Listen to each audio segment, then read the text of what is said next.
What's up, everybody? Welcome to Culture Shock Therapy, your health equity prescription. I'm your host, Dr. Katrina Gipson, emergency medicine physician and health equity thought leader. For those of you who are just joining us, this is your platform where we discuss all things political, policy, and pop culture and their impact on the social drivers of health and health inequities. Let's get into it. Isaac Freeman III, better known to the public as Fat Man Scoop, American rapper, hype man, radio personality, and for many, the embodiment of hip-hop culture.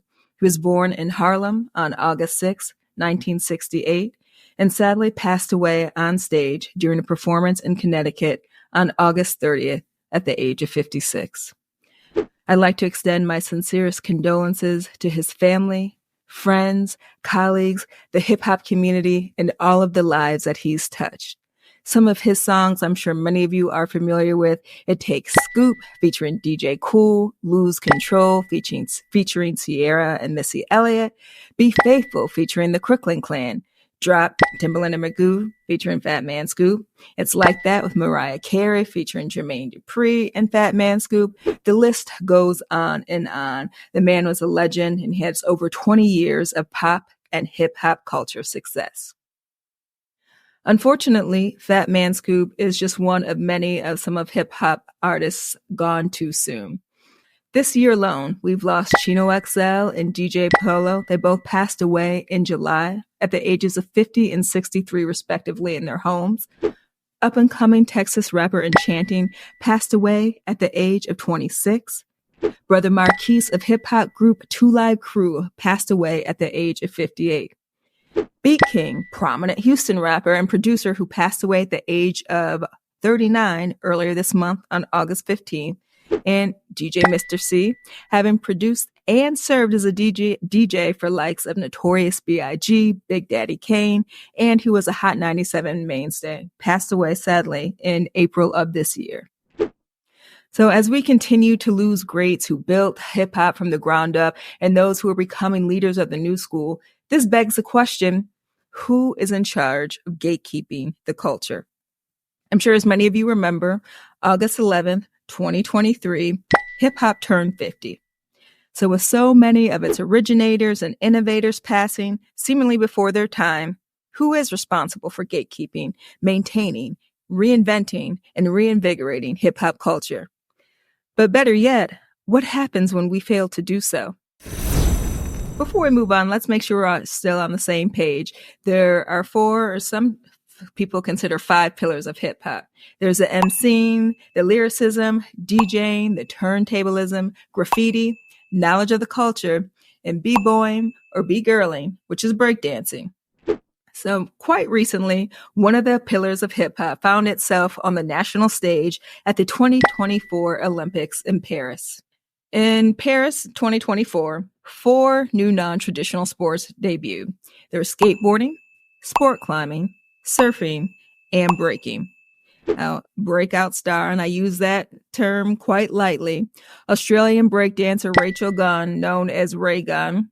And let's be honest, I don't think that this was on anybody's 2024 bingo card. She is a professor from Sydney who holds a PhD in cultural studies. She lost all of her 3 round-robin battles with a score of 54-0. And if you have access to social media of any kind, you saw her viral performance. I use performance lightly as well, everywhere you look. If you're like me, I'm sure you probably shared some of those memes for this performance as well. We got Ray Gunn. It was an Olympic performance. Bam. Bam, bam. An anonymous individual even initiated a petition on change.org accusing Gunn and Australian authorities of unethical conduct for choosing Gunn in the first place to represent the country of Australia. Prior to performing at the Olympics, Gunn had no position within AUS Breaking or Dance Sport Australia, which are 2 entities that oversee competitive breaking in the country in any capacity. So, of course, we all asked ourselves, there had to be more skilled breakers who could have represented their country. And now we know that there are, some of whom didn't have the financial resources to compete. And somehow Gunn ended up performing and or competing in their place. And quite timely, Earlier today, BBC released an article in which Gunn apologized to the nation's hip hop community. She specifically said, "It is really sad to hear those criticisms, and I'm very sorry for the backlash that the community has experienced, but I can't control how people react." Now, I think we all know a sorry, not sorry, or a I'm sorry that you feel that way kind of apology when we hear one, and that doesn't really qualify as an apology. So, for those of you who are wondering, we will not be seeing breakdancing as an Olympic sport in Los Angeles in 2028 during the Olympics. But what a lot of people don't realize that this is more than a woman making a fool of herself on the international stage. It's a mockery of hip hop culture. So that leads us to talk about things such as cultural appropriation or culture vultures. What is it? Cultural appropriation occurs when members of a dominant and or majority group adopt certain elements of a minoritized group's culture in a way that is stereotypical, exploitative, or offensive without regard to the element's origin or cultural significance. So with Halloween approaching, dressing up in indigenous person's clothing, native headdresses, black, brown, yellow face, all of these things count as cultural appropriation. Furthermore, some of you, we all remember when certain magazines and pop culture outlets were attributing cornrows, a braided hairstyle, to Kim Kardashian and calling them Bo Derek braids. But what about Gwen Stefani? Now, this woman, she is the OG of cultural appropriation. We all remember her, obsession and or shall we say interest in Japanese subculture, Harajuku. 2005, she released her luxurious music video where she was dressed like a chola. In 2012, because, she hadn't learned from her mistakes, she wore a feather headdress in her video Looking Hot with No Doubt. It doesn't just stop with your, favorite artists appropriating headdress, dance, culture. This also occurs when we steal from BIPOC creatives on social media. Quite recently, and I know we're probably all sick of the very demure, very mindful saying on social media. However, this is important for the following reason.